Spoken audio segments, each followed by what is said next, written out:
والمرسلين وعلى آله وصحبه أجمعين. السلام عليكم ورحمة الله تعالى وبركاته. الحمد لله الذي هدانا لهذا وما كنا لنهتدي لولا أن هدانا الله. والصلاة والسلام على سيدنا محمد وعلى آله وصحبه ومن تبعهم بإحسان إلى يوم الدين. Alhamdulillah, hadirin hadirat bapa-bapa yang dimuliakan oleh Allah Subhanahu wa taala. Hari ini kita masih lagi dapat berhimpun, berjumpa dan duduk di dalam majlis ilmu. Yang mana majlis ilmu ini Allah Subhanahu wa taala akan menyebut-nyebut nama peserta majlis, nama-nama bapa-bapa mereka, datuk dan nenek moyang. Jadi insya-Allah kita akan sedikit akan sambung mengenai perbahasan kita sebelum ni, ulama dan umara berpisah tiada. A'udzubillahi minasyaitonirrajim. Qala Allah Ta'ala fil Qur'anil Majid. A'udzu billahi minasyaitonir rajim. Ya ayyuhalladzina amanu la tulhikum amwalukum wala auladukum an dzikrillah wa man yaf'al dzalika fa ulaika humul khasirun. Wa anfiqu mimma razaqnakum min qabli an ya'tiya ahadakumul maut فيقول رب لولا أخرتني إلى أجل قريب فأصدق وأكن من الصالحين ولن يؤخر الله نفسا إذا جاء أجلها والله خبير بما تعملون. وقال النبي صلى الله عليه وسلم أكثروا من قول لا إله إلا الله صدق رسوله الكريم وصدق رسوله النبي الكريم وأنا على ذلك من الشاهدين. Alhamdulillah, bapa-bapa yang dimuliakan oleh Allah Subhanahu wa taala. Hari ini kita masih membincangkan tajuk ulama dan umara berpisah tiada. Kita ambil sedikit daripada bingkisan tulisan yang dibawa oleh Maulana Yusuf rahimahullahu taala, dan karangan beliau ni antara karangan-karangan ulama mutaakhirin. Beliau hidup lebih kurang tahun 1940-an sehingga 1960-an. Beliau telah mengarang kitab beliau ni sambil bermusafir. Beliau ni di antara orang-orang ataupun ulama-ulama Hindi yang mana selama kehidupan beliau ni banyak bersama-sama pelajar, begitu juga bersama-sama dengan orang tempatan. Sebagaimana kita tahu, sanad hadis yang ataupun periwayatan hadis, ustaz-ustaz saya dan ustaz-ustaz yang banyak saya mempelajari hadis, semua sanad-sanad hadis itu bersumberkan daripada ulama Hind. Sebab tu kita dah membicarakan sebelum ni pengajian yang dibawa ke Nusantara ni ada manuskrip-manuskrip di pondok-pondok yang mana jarang-jarang dipopularkan. Tetapi sebenarnya di Nusantara, di daerah Kedah, di daerah Patani sendiri, mereka ni adalah tempat-tempat yang mana biasa menghantar anak-anak mereka ke tanah Hijaz. Biasa mereka akan menuntut di Mekah, yang mana dalam 4-5 tahun ni Tuan Guru Haji Saleh kan meninggal. Beliau pun menetap di Mekah hampir puluhan tahun. Jadi di tempat kita masih lagi belum mempopularkan manuskrip-manuskrip karangan ulama-ulama terdahulu. Baru ni saya pun ada ambil hadis riwayat musalsal daripada Pak Anjang, duduk di Pendang. Beliau telah hadir ke tahfiz kami, menyampaikan ijazah sanad mengenai riwayat musalsal bil musafahah, kemudian hadis musalsal mengenai silaturrahim dan sebagainya. Jadi sebenarnya periwayatan ilmu kita ni ada sandaran dia. Apa yang kita belajar, kita mempunyai sandaran dia. Dan juga bila ada sandaran dia, kena ada juga pengalaman dia. Ini kalau satu orang doktor, satu orang engineer, bila mana dia belajar saja teori, tak berlandaskan dengan pengalaman dia, maka dia akan lupa. Begitu juga kita ni mengenai agama, kalaulah kita tidak berlandaskan sumber yang betul, tidak dengan contoh yang betul, teori yang betul kita belajar, maka kita akan jadi lupa. Bila kita tanya orang masyarakat sekeliling kita hari ni, kalau sekolah agama ni tingkatan berapa, kadang-kadang jawabnya sampai darjah 6 saja. Yang lain belajarlah sendiri. Tapi hari ni kita tak menekankan tentang ilmu nubuwah, yang mana di tempat-tempat yang susah selain daripada negara kita ni, mereka ni menerapkan perkara-perkara ataupun pelajaran-pelajaran mengenal ma'rifatullah, mengenal Allah. Kita dalam masa usia-usia yang kita telah lalui, kita akan ingatkan pada orang lain. Bila nak ingatkan orang, maka kita akan bagi tahu awwaluddin ma'rifatullah. Awal-awal agama ni adalah mengenal Allah. Jadi kalau kita tak mengenal Allah, bukan masalah ilmu tasawuf tu. Tasawuf tu kena dah belajar dah.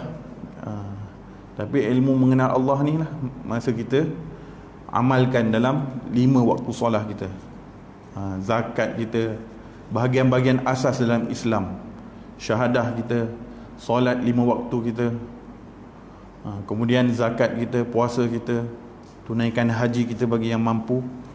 Jadi asas itu pun kena sentiasa diingatkan. Jadi banyak masjid-masjid dan surau-surau seringkali membahaskan mengenai fiqh, tauhid, tasawuf dan sebagainya, untuk kita sentiasa ingatkan orang-orang yang berada di sekeliling kita. Takat untuk belajar ilmu, maka kena hadir. Walaupun hari ini teknologi dah canggih dah, ada pelbagai aplikasi ataupun pelbagai platform untuk kita sampaikan dakwah kita. Tapi hari ini yang nyatanya apa yang Nabi sabdakan, fausnida rukbatain ila rukbatin, apa yang terbaik adalah sebagaimana ketika mana hadis Jibril yang menyatakan Nabi SAW, Hazrat Sayyidina Umar bagi tahu, ja'a rajulun, telah datang satu orang lelaki, pakaiannya kusut masai, kemudian datang di hadapan Nabi, sandarkan, maknanya bertalaki di hadapan Nabi SAW. Kemudian dia ceritakan tentang Islam, tentang iman, tentang ihsan dan sebagainya. Jadi hari ini sebagaimana yang telah diberitakan, ibu bapa ramai mengatakan teknologi platform online ni untuk pelajaran anak-anaknya kurang berkesan. Sebab apa? Bila mana anak tu buka telefon, maka dia akan swipe, tukar tempat lain, berada di alam lain pula. Daripada telefonnya menegak jadi melintang, daripada jauh pergi ke dekat. Jadi macam-macam keadaan boleh berubah. Jadi orang kata tak sesuai Jadi ramai ibu bapa tadi pun kata kami tak nak pembelajaran online, kalau boleh datang ke sekolah, ustaz ajar nak kami. Kalau tak cukup masa, ustaz tambahlah masa. Jadi apa yang keinginan orang sekarang pada hari ini adalah telah ditunjukkan pada zaman dahulu. Kehidupan yang mana penuh dengan ajaran tarbiyah. Di zaman pakcik-pakcik kita yang hadir ni pun, dulu ibu bapa kita tarbiyah dengan apa? Marah, jerkah, rotan. Sekarang dah tak boleh dah. Sekarang dah tak boleh. Akta, mengikut akta kebangsaan ataupun akta antarabangsa seluruh dunia menyatakan, andai kata satu orang ibu bapa yang merotan ataupun cubit anak dia sehingga meninggalkan kesan, ni saya kena bawa urusan dengan balai polis. Dia bagi tahu ada akta yang menyatakan bahawa sungguhnya sekiranya ada satu orang yang mana ibu bapa ataupun orang lain yang mencederakan tanpa sebab, tanpa sebab tu apa, dia tak tanya dulu, ada berperingkat dia, beberapa keadaan dia, terus membuat satu hukuman, maka dia boleh didenda penjara kurang lebih 10 tahun hingga ke 20 tahun. Andai kata orang yang kena denda tu report, maka tindakan berwajib boleh diambil sampai begitu. Sama je. Saya dengar pun di Australia, anak apabila mengadu pada pihak berkuasa, ibu bapa juga akan diambil tindakan. Ini akta antarabangsa. Jadi sekarang kita jarang dengar anak-anak cerita tentang bagaimana ayah dia mendidik. Kalau dulu saya sering dengar ayah saya bagi tahu, kalaulah kami ni tak dididik begini, maka kami takkan jadi orang seperti ini. Tapi alhamdulillah zaman saya belajar ditarbiah sempatlah. Tak seperti zaman ni lah. Masa tu, masa ke arah Allah Subhanahu Wa Taala, orang nak jauh pada Allah Subhanahu Wa Taala ni makin hampir, iaitu akhir dunia. Yang mana Nabi SAW setiap hari ingatkan pada sahabat bahawasanya di satu masa nanti akan datang perkara begini-begini. Sifat mazmumah akan melebihi daripada sifat mahmudah. Orang akan mula cintakan dunia, akan mula memenuhkan perut-perut. Hari ini pun keadaan semua dah menuju kepada perkara tersebut. Perkara akhir zaman ni berbangkit. Belum lagi perkara-perkara yang besar, liga-liga Arab dan sebagainya, itu perkara-perkara yang besar. Hari ini kita akan, di media masa, kita akan tengok orang nak memenuhkan perut mereka. Sedangkan Nabi SAW bagi tahu, kurangkan ataupun kosongkan sebahagian daripada perut kamu, isi 1/4 saja. 3/4 tu apabila kosong, maka kita akan dapat apa? Pertama, kita akan dapat ibadah pada Allah Subhanahu Wa Taala. Dan Allah Subhanahu Wa Taala suka pada orang-orang yang datang dalam keadaan merayu, lapar. Kita tengok orang miskin. Orang miskin dia bukan nak sangat duit pun. Orang yang tak nak duit lah. Kalau yang jenis collection duit dan sebagainya ni kita tak tahulah kan. Kita tengok orang miskin. Jadi bila mana keadaan dia betul-betul miskin sehingga sanggup minta untuk penuhkan kehidupan dia, seharian dia, maka itu pun kita dah Allah kan. Bagaimana kita ni sentiasa dalam keadaan kenyang. Di masa kita keadaan kenyang, orang lain dalam keadaan lapar. Sebab tu Nabi SAW bagi tahu, kamu tengoklah orang yang lebih susah daripada kamu, jangan tengok orang yang lebih senang daripada kamu. Sebab apa? Apabila kita tengok orang yang lebih senang pada kita, kita akan mengejar kepada perkara yang tidak mampu. Sebab tu hari ni ilmu yang Allah Subhanahu Taala bagi pada kita berpada dengan apa yang kita isi. Kalau dulu kita nak isi diri kita untuk dapatkan pahala yang Allah Subhanahu Taala nak beri pada kita sebesar dunia dan akhirat, maka kita kena siapkanlah wadah kita. Hari ini orang yang kaya, dia telah membuat persiapan diri dia untuk menerima kekayaan. Tapi andai kata dengan kekayaan dia telah menyebabkan dia lalai, maka wadah yang dibentuk itu tak cukup sempurna. Sebab apa? Orang yang kaya, dia akan berusaha bagaimana dia akan bertambah kekayaan dia. Dia bukan walaupun dia fikir dia nak kembali semula ke arah kehidupan yang lama dia tidak akan dapat kembali. Sebab tu bila dah mendapat kekayaan, maka telah jauh perbezaan dia dengan orang yang golongan pertengahan dan orang miskin. Sebab apa? Nabi SAW telah bagi tahu, cerita ni telah dibagi tahu kepada Abdul Rahman bin Auf. Abdul Rahman bin Auf ni dia otak dia meniaga.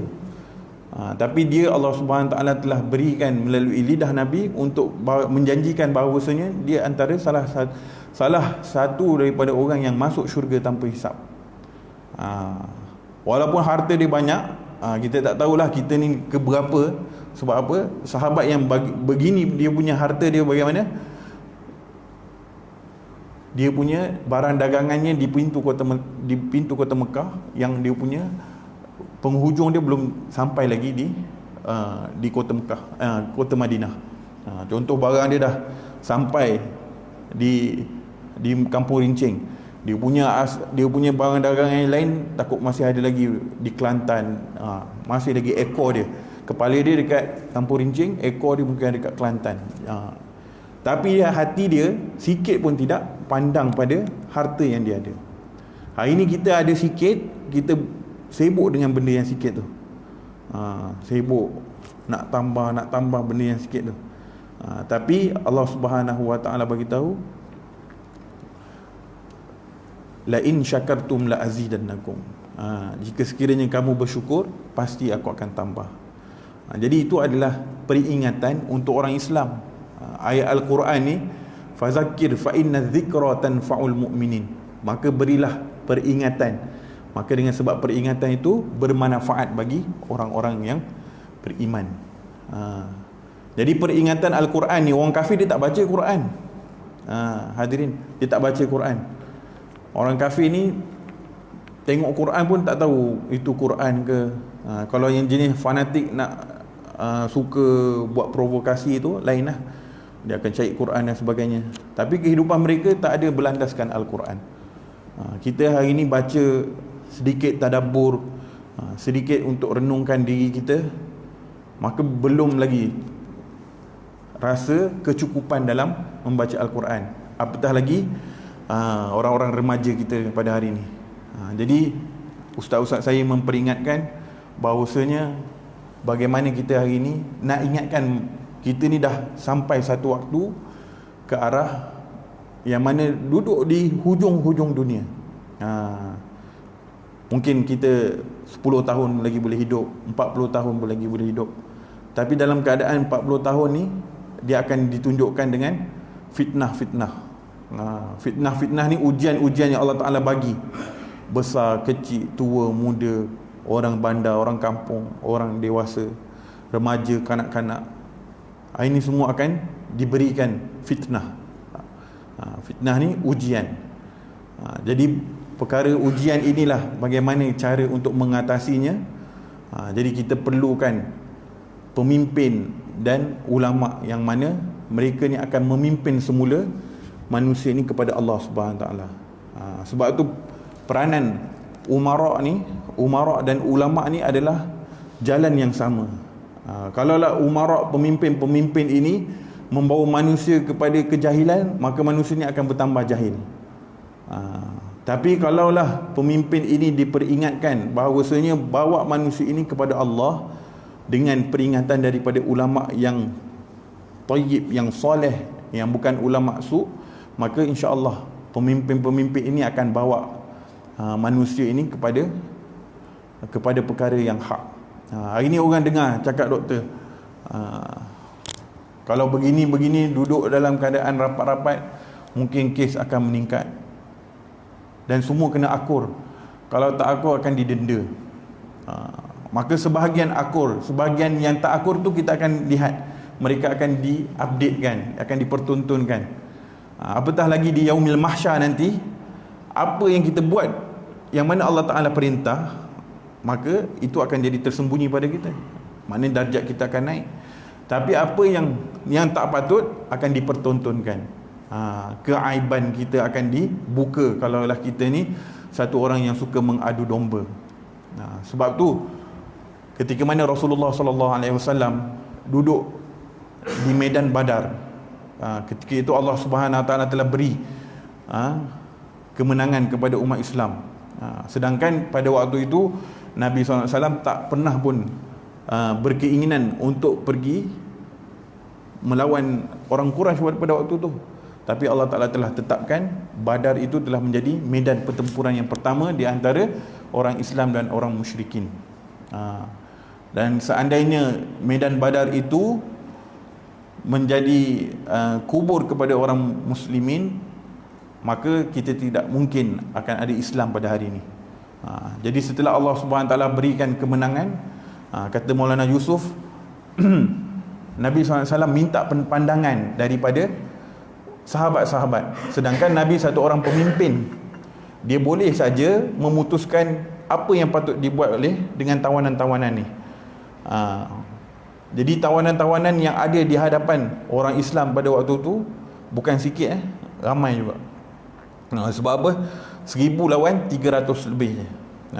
Jadi lebih kurang, maka banyak tawanan-tawanan perang yang telah Allah Ta'ala beri kepada umat Islam. Maka Nabi SAW bagi tahu apa nak buat ni sekarang ni. Jadi apabila satu orang pemimpin itu minta pandangan, maka adalah orang-orang yang hebat berada di sisi dia. Abu Bakar, satu orang businessman. Sayyidina Umar, satu orang yang tegas dalam Islam. Sayyidina Ali, satu orang pemuda. Sayyidina Osman tak ada waktu tu, sebabkan minta izin jaga anak Nabi SAW. Jadi ada beberapa lagi, Sa'ad bin Abi Waqqas dan beberapa sahabat yang lain. Nabi SAW tanya, nak buat apa ni? Daripada akhraja Ahmad wa Muslimun min hadisin Umar radhiyallahu anhu fi qissati Badrin wa fihi wastashara Rasulullah sallallahu alaihi wasallam Abu Bakrin wa Aliyan wa Umar, faqala Abu Bakrin ya Rasulullah haula'i banul ammi wal ashiratu wal ikhwanu wa inni ara an ta'khudha minhumul fidyah fayakuna ma akhadnahu minhum quwwatan lana 'alal kuffari wa asa an yahdiyahumullahu fayakunu lana adudan. Jadi di sisi Nabi SAW ada pemuda, ada satu orang businessman, Abu Bakar radhiyallahu anhu, ada satu orang panglima ataupun satu orang yang mana pembengis di zaman jahiliyah, kemudian telah masuk Islam. Kemudian Nabi mesyuarat, Nabi bertanya. Jadi Abu Bakar radhiyallahu anhu bagi tahu, wahai Rasulullah, mereka ni adalah anak-anak saudara kita. Maknanya orang musyrikin Mekah ni tak lain tak bukan adalah saudara-saudara mereka, ashiratu, keluarga mereka, wal ikhwanu, kawan-kawan dia. Jadi Abu Bakar punya pendapat apa? Aku punya pendapat, ambil daripada mereka ni fidyah, tebusan. Satu kepala berapa kita nak tebus, supaya apa? Apa yang kita dapat daripada fidyah, ambil tebusan daripada mereka untuk beri kekuatan kepada dana ekonomi kita, dia kata. Apa yang kita ambil, tebus. Mereka ni tebus. Kalau ada 100 orang, kalau satu orang tebus dengan 20 ataupun 50 ekor unta, kalau ada 100 orang, berapa dah? Kalau 10 orang, dah 50 kali 10, dah 500 ekor unta. Kan? Kalau 1000 orang tawanan, kalau 100 orang tawanan pun, maknanya di Madinah tu dah dipenuhi dengan wang-wang tebusan yang kita ambil daripada orang-orang musyrikin ni. Tak kira lah ambil tebusan unta ke, kambing ke, ambil duit dia ke, dan sebagainya. Kemudian pandangan dia lagi kata, mudah-mudahan Allah Ta'ala bagi hidayah kepada orang-orang musyrikin ni, daripada dia jadi satu orang musuh maka dia, Allah Ta'ala beri petunjuk kepada mereka menjadi satu orang teman kepada kita. Faqala Rasulullah, ma tara ya Ibn al-Khattab. Kemudian Nabi bertanya lagi, kamu punya pendapat apa wahai Umar? Qala qultu wallahi ma ara ma ra'a Abu Bakrin. Katanya sama pendapat aku dengan Abu Bakar, sama je. Sebab apa? Sebelum ni ada yang menyatakan pendapat Saidina Umar adalah uqtulu, bunuh je. Pendapat yang tegas mengatakan, ada kisah yang selanjutnya, pendapat Saidina Umar bagi tahu bunuh mereka ni. Supaya apa? Supaya mereka ni dijadikan hukuman ataupun bandingan kepada orang-orang yang lain, supaya tidak memusuhi orang Islam. Nabi SAW telah mengambil keputusan, dan di antaranya pendapat Sayyidina Umar, walakin ara an tumakkinani min fulanin qaribin li Umar fa adrib unuqahu wa tumakkina aliyan min aqilin fa yadrib unuqahu. Yang lain semua bagi tahu pancung je tawanan-tawanan ni. Tak ada belas kasihan dah. Sebab apa? Mereka serang Madinah dan merosakkan pandangan orang kepada orang Islam. Hari ini kalau orang tomah orang Islam yang lain adalah seumpama dia telah meruntuhkan Kaabah. Hadirin yang dimuliakan oleh Allah Subhanahu Wa Taala, orang Islam dengan orang Islam yang lain adalah seumpama saudara. Kita kena ada kasih belas dengan saudara kita. Tapi hari ini keadaan telah menyebabkan merosakkan. Fitnah di akhir zaman ni berlaku, bukan selepas zaman Nabi, beberapa puluh tahun lepas tu pun berlaku juga. Sebagaimana kerosakan yang berlaku di zaman kini berlaku juga di zaman Nabi SAW, berlaku selepas zaman Nabi. Perpecahan, perebutan kuasa di antara adik-beradik, pembunuhan kabilah-kabilah kerana hendak mendapatkan urusan tadbir. Tapi Nabi SAW ni Allah Ta'ala bagi dia apa? Kehebatan apa? Husnul tadbir. Yang mana semua satu dunia pada hari ini mengaku keelokan, kecantikan pengurusan yang Nabi SAW buat ni, semua diakui. Dan perakuan mereka tu tak dapat dizahirkan pada masa ini. Sebab apa? Nabi SAW 22 tahun Nabi SAW, 10 hingga ke 11 tahun Nabi SAW berada di Mekah, Nabi telah disusahkan. Tetapi dalam 13 tahun di akhir usia Nabi, Allah Ta'ala bagi juga kesusahan, tapi untuk menguatkan Nabi SAW untuk mentadbir. Walaupun umat Islam pada waktu itu kurang lebih 150,000 hingga ke 200,000 sahaja. Tapi apabila semua mengamalkan Islam ini dengan sempurna, maka Allah Subhanahu Wa Taala jadikan umara dan ulama ini menjadi peranan yang penting dalam kehidupan pada hari ini.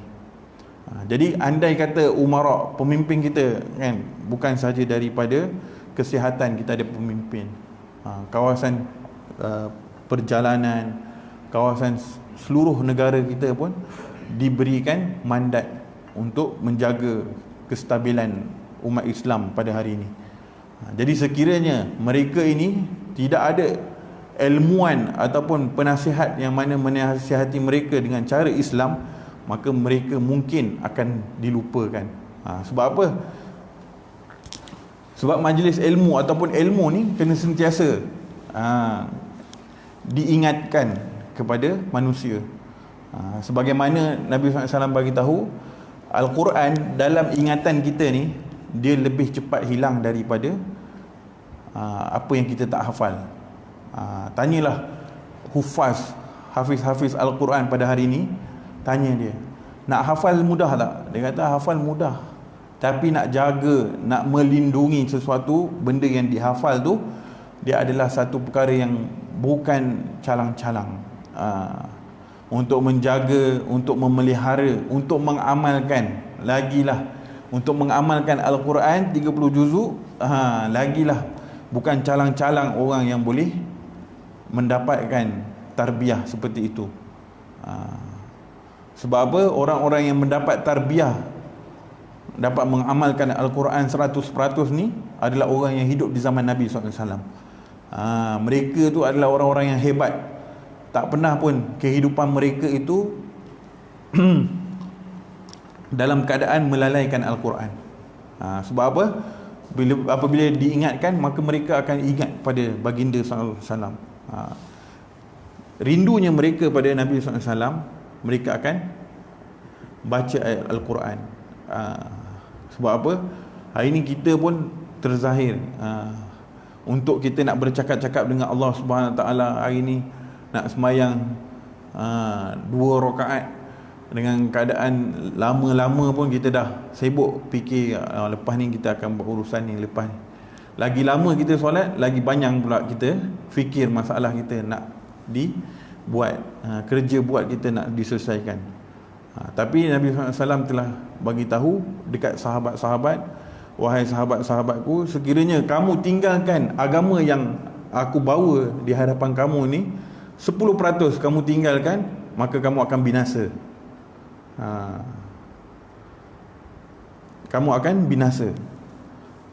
Jadi umarak, pemimpin-pemimpin kita kena ingatkan bahawasanya andai kata kita buat apa, seandainya umat, nanti Nabi bagi tahu sambungan daripada perkataan Nabi, atau kama qala, Nabi bagi tahu kat sahabat-sahabat, satu zaman akan wujud seandainya mereka buat apa yang kamu buat ni 10% saja, 10% daripada agama yang kamu buat 100% ni, mereka akan berjaya sama seperti kamu.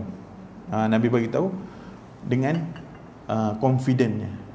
Seandainya kita hari ni melaksanakan apa yang sahabat-sahabat buat 1400 tahun dahulu, 10% daripada kehidupan yang mereka lalui, kita akan berjaya.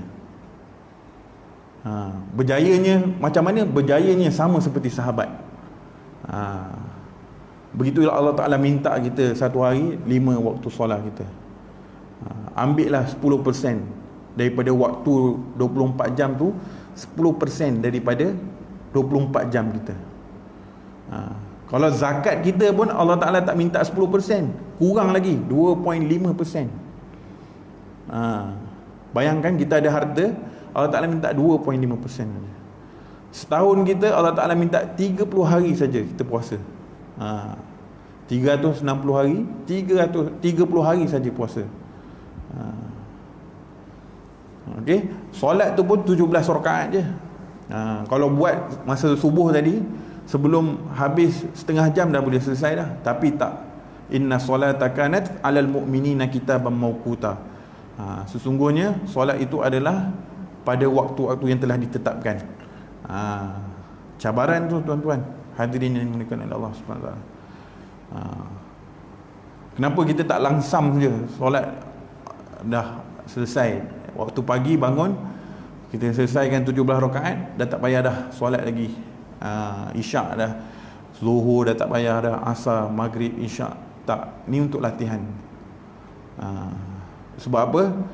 Di zaman Nabi SAW, di waktu Nabi nak solat pun kena pergi perang pula. Ghazwatu Badar, perang Badar, Ghazwatu Uhud, Ghazwatu Khandaq, Ghazwatu Hunain, perang-perang yang mana Nabi SAW sertai. Bukan sahaja kena solat, tapi kena keluar daripada daerah pula. Sebab apa? Nak berperang. Ini tuan-tuan yang dimuliakan oleh Allah Subhanahu Wa Taala. Allah Subhanahu Wa Taala minta kita dalam keadaan yang mana satu orang yang kita sangat fakir sebenarnya, kita banyak kelemahan kita. Apa salahnya hari ini pemimpin-pemimpin kita ingatkan bahawasanya sebagaimana diingatkan, dilaksanakan operasi, standard operasi dan sebagainya, maka begitu juga hari ini kita nak ingatkan pada diri kita, anak-anak kita, bahawasanya imarahkanlah semula, kembalilah semula kepada Allah Subhanahu Wa Taala, kembalilah semula kepada keadaan yang asal. Jadi hari ni bila mana orang lapar, maka kita akan buka kedai-kedai untuk apa? Memenuhi perut. Tapi hari ni kalau orang tak datang ke majlis ilmu untuk memenuhkan rohani kita, jadi kita nak salahkan siapa? Bila orang lapar, ada saja gerai-gerai dah memikirkan untuk bagaimana untuk mengatasi kelaparan dan mendapat imbuhan daripada memenuhkan perut-perut manusia. Hari ini kita juga bukan saja ahli-ahli masjid, maka kita ni sebagai pemimpin kepada keluarga kita, pemimpin kepada anak-anak kita, pemimpin kepada isteri kita, supaya apa? Ingatkan mereka, ilmu ni bukan sahaja hanya berpada pada darjah 6 ataupun berpada dengan sekolah tadika, tapi ilmu ni berterusan. Sebagaimana Nabi SAW bagi tahu tadi, Al-Quran yang dihafal itu lebih cepat hilangnya daripada Al-Quran yang tidak dihafal. Kalau kita baca je, hari ni kita cuba minta tuan-tuan hafal surah Sajadah. Setengah jam ni surah Sajadah tu ingat. Lepas 2 jam kita duduk tanya balik ayat Sajadah tadi. Ingat Ustaz? Yang mana? Alif Lam Mim. Ingat juga tu. Tak lupa lagi. Alhamdulillah. Tapi ayat lepas tu putar belik sikit nak baca. Bagi atas ke, tanzilul ke, tanzilal ke, jadi lupa pula. Baru 2 jam. Kalau dah 50 tahun, 60 tahun umur kita, jadi kita masing-masing lah peringatkan diri kita. Sebab apa? Al-Quran tu bukan saja untuk dibaca, malah untuk dihafal. Jadi kalau kita tak boleh menghafal, jangan kita tutup jalan untuk orang-orang yang boleh menghafal. Contoh, kita ada anak saudara, kita ada anak sendiri, galakkan mereka ni untuk hafal surah-surah lazim, juzuk amma tu, supaya dalam hati-hati mereka ni ada Al-Quran. Bukan nak apa, dalam hati-hati mereka ni ada ayat Al-Quran. Hari ni kita takutkan anak-anak kita dengan hantu datang kan. Tapi kita tak ajar mereka cara nak lawan hantu tu. Yang sebenarnya hantu tu memang datang pun. Hari-hari syaitan dia ada berdamping bersama kita. Untuk apa? Sesatkan manusia ni, bawa mereka jauh daripada Allah. Sehingga Nabi SAW juga sendiri terkena sihir. Nabi SAW juga bagi tahu, aku ada qarin, tapi qarin aku Allah Subhanahu Taala telah Islamkan dia.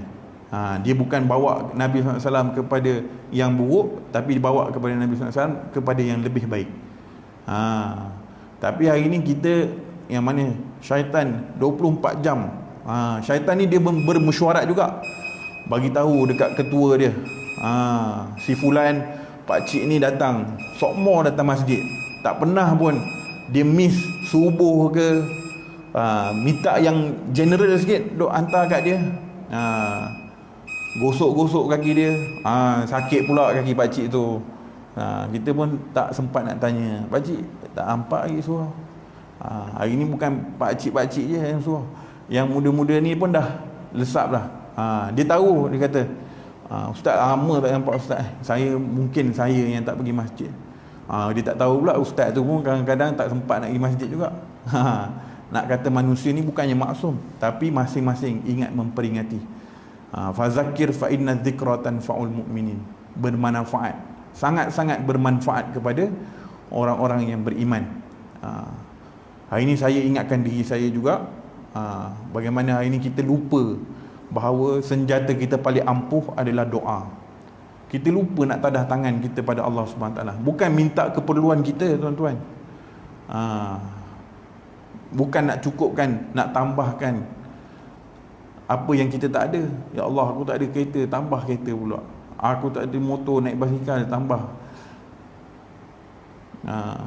Benda tu dah minta dah. Siapa? Qarun minta kepada Nabi Musa AS. Qarun ni berpuluh-puluh tahun Allah Ta'ala tak bagi dia, tak, kesempurnaan tak ada pada dia. Jadi minta pada Nabi Musa. Nabi Musa bagi tahu, wahai Qarun, kamu boleh ke Inilah orang kata, bila mana wadah yang kita buat tu cukup ataupun kuat untuk kita tampung apa yang kita nak, maka alhamdulillah lah. Kalau hari ni Allah Ta'ala cakap, kamu wadah yang ada, kamu cukup hanya 100,000 saja kamu ada. Dengan 100,000 tu cukup untuk kehidupan seumur hidup kamu sampai kamu mati. Rezeki kamu sampai itu je, tak ada nak sampai 1,000,000 dan sebagainya. Jadi Nabi Musa tanya, Qarun dah siap ke? Dia kata dah. Bagi tahu lah. Allah bagi ilmu apa? Ilmu buat emas. Pegang sana, campur sikit, campur apa, dia jadi emas. Qarun belajar juga tuan-tuan. Dia belajar ilmu cara buat emas. Dia susah payah mula-mula. Akhirnya Allah Ta'ala dah bagi dia gedung, bagi kunci tu diangkat oleh 10 orang hamba. Barang-barang dia pun tak nak keluarkan zakat. Jadi binasalah Qarun. Jadi hari ni apa yang ilmu kita bina pada hari ni, kalau kita nak tambah, maka kita kena kalau wadah kita tak berapa ilmu yang mana Allah Ta'ala nak bagi pada kita, hadis, Quran, tasawuf, fiqh dan sebagainya, kalaulah kita tak buat persiapan, maka cukuplah takat itu saja. Tapi kalau kita tambah belajar,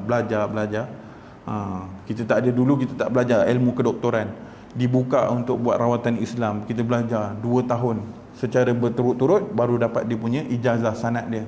Maka kita istiqamah jaga dan sebagainya, maka di akhir itu kita boleh rawat diri kita. Jadi ilmu ni alhamdulillah hari ni telah dibuka luas. Siapa-siapa pun boleh belajar, cumanya nak tak nak saja. Apabila kita dah mengisi, maka kita Allah Ta'ala akan berikan apa yang terbaik pada diri kita. Jadi insyaAllah tuan-tuan yang dimuliakan oleh Allah Subhanahu Ta'ala, insyaAllah ada pesanan. Maknanya kita pada hari ini, kita nak minta sekarang ni di jabatan mufti juga dibawa kepada istana. Kita sebenarnya nak mohon untuk solat berjemaah secara rapat-rapat semula.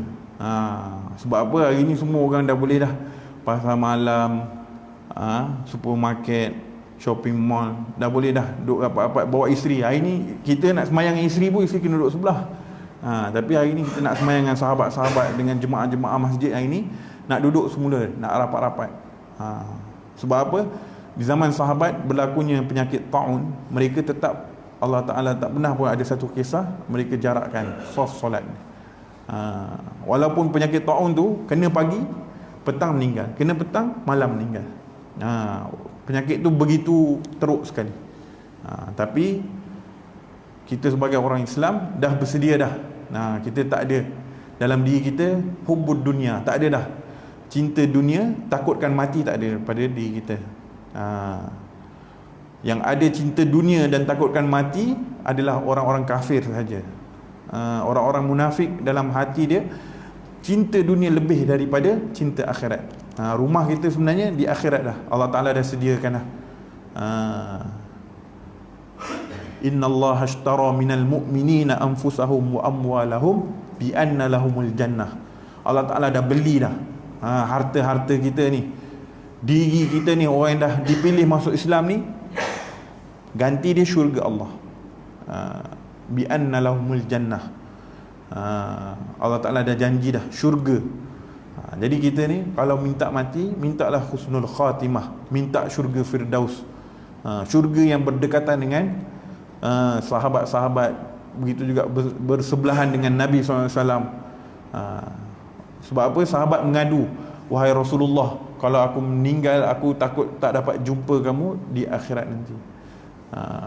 Jadi Allah Ta'ala turunkan ayat yang mana orang yang membuat amal soleh ini akan berada bersama-sama Nabi, akan bersama-sama dengan sahabat-sahabat, dengan orang-orang yang soleh.